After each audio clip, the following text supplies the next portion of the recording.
Anyways, so quite obviously that night, I do need to say this more often. Any video you see, I'm not a super like Cicerone, crazy into it, wine person, somm or anything.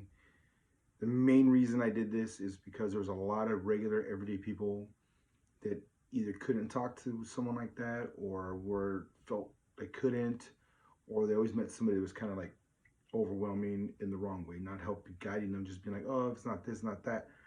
This is to help explore your taste buds, your smell, and to recognize where you're at. And if you're trying to help somebody else, like say you want to get them a gift, because that was my number one question, working with spirits and beer and wine, everything's like, oh, I know a person loves beer.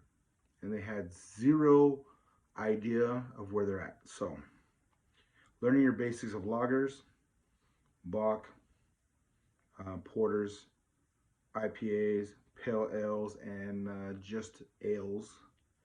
Once you get the divide, so lagers and ales, just if you can get that basic knowledge, it helps a lot. Being able to recognize their beers and just say, oh, well, that looks like something that's hoppy, or that looks malty. Newcastle, malty, off the bat.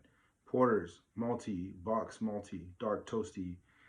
But they might not like those and be into stouts. Stouts is still very malty, but it's a different type of malt, and it's very deep, dark, and rich. They can definitely toast them and play with them and make them more heavy. And then you just see something regular, I'm like, oh, that's not a lager. It looks like it's a pale ale. Okay, boom. IPAs, boom. So this one covers that because when I was at Friends and Allies and I went, it was right next to Austin East Ciders. If you happen to be here, go check them out. The guy that was there, my girlfriend loves stouts. He's like, oh, if you really like stouts, Redhorn has great stouts. And that's what he said. He recommended it. And I, fortunately, whatever, one thing that I haven't been able to make it there. So I see that they have a can out. And I'm an IPA guy, I'm a pale ale guy, I'm a hoppy guy, but I drink all beer. But I can enjoy these.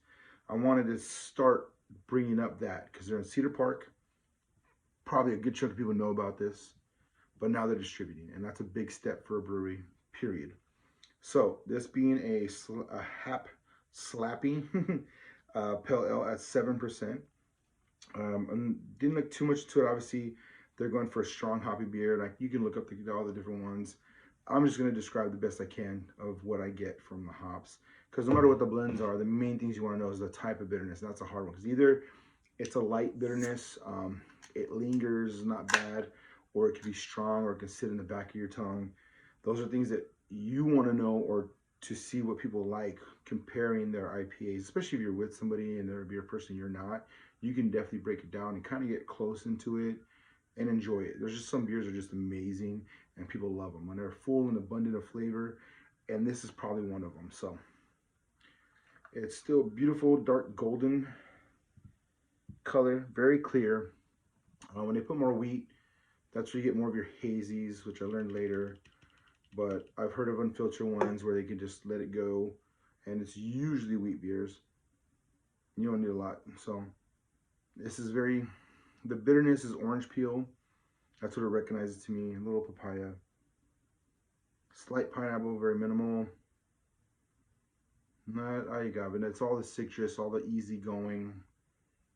Maybe a Meyer lemon where it has that sour idea, or acidic is what it really is, of the oils, like oil, lemon oil, but it still has that beautiful citrus orange finish. So it's very clean, very forward, has a slight kind of creamy feel because obviously the grains contribute to that. So even though you clear it out, you do everything, even though the process takes all these proteins out, there's still a lot of proteins in there. There's still some like yeast floating in there, and the yeast are contributing that funk, but this is a clean funk. Some are funkier, some more outdoorsy. This one's very indoor, controlled, slight grass, little pine bitterness, just enough where it hits you. So anyone that likes, the best one I got to describe this. So Founders, Four Giants is a very, almost like pine sol bitter, but people love it and they go crazy for it.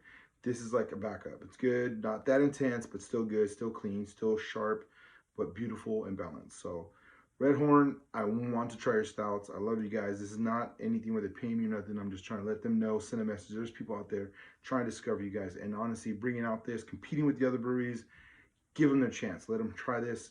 Let people try this for them. Let them know that they're doing a great job. If it's not for you, by all means. But honestly, it is heavier than my normal IPA, but it's still enjoyable. There's some like Founders, Four Giants, I love you, but I can only do like one. This one I can enjoy a couple. Let the six pack chill in my fridge. Have a rough day or something. You're like, oh, I need another one. Boom, they got you. So just enough pine, just enough tar, just enough citrus, but it sits on your tongue, but it's very mellow. And if you're not a bitter person, you're gonna hate this. But if you are, like, all right, cool, this is awesome. I can enjoy myself. It's a little potent. I can hang out and enjoy my 7% beer. If they have it on tap, obviously, you know where you want to be at. So Redhorn, I have not been there, but thank you guys. I'll send a little shout out. Great job. So the next thing I will do for them, for everybody else, is to try their darker beers for those people that enjoy that. Because a lot of breweries, sometimes they only focus on IPAs. But when you get there, they have a little bit of everything. So whether they have something weird, something strange, something I'm not used to, an Irish one, a Japanese style. I haven't been there to tell you that, but right now I got a solid IPA. I've been told their stouts are amazing. And so far, amazing, great. This is a good every other day casual one for most people. For real IPA lovers, this is probably every day. Just mean, but beautiful. So there you go. That's my best I can do for you. Be safe, make good choices, support local. Wherever you're at, definitely tag somebody. You know, I want to see where they go. Dolce and Beaver made out here from California. That's great. But by all means, help keep it in your state. Just to support them because they deserve it, and especially if you're beer people, because I know everyone just wants to be quick to run the loggers, and I know you're looking at your page like, they won't hate on you. Definitely have in-betweeners, but for now, this is my best explanation to help you decide for yourself or for a friend, or just to check them out. Or if you have somebody you're happy with, and they're a beer person you're not, say, hey, what about this place? Have you said, do you know about this place? You don't? Let's go check it out. There you go. That's everything. Hopefully it balance out, make you make a choice. For everybody else, we got another one. Let's try another one. For now, just enjoy, be safe, be happy.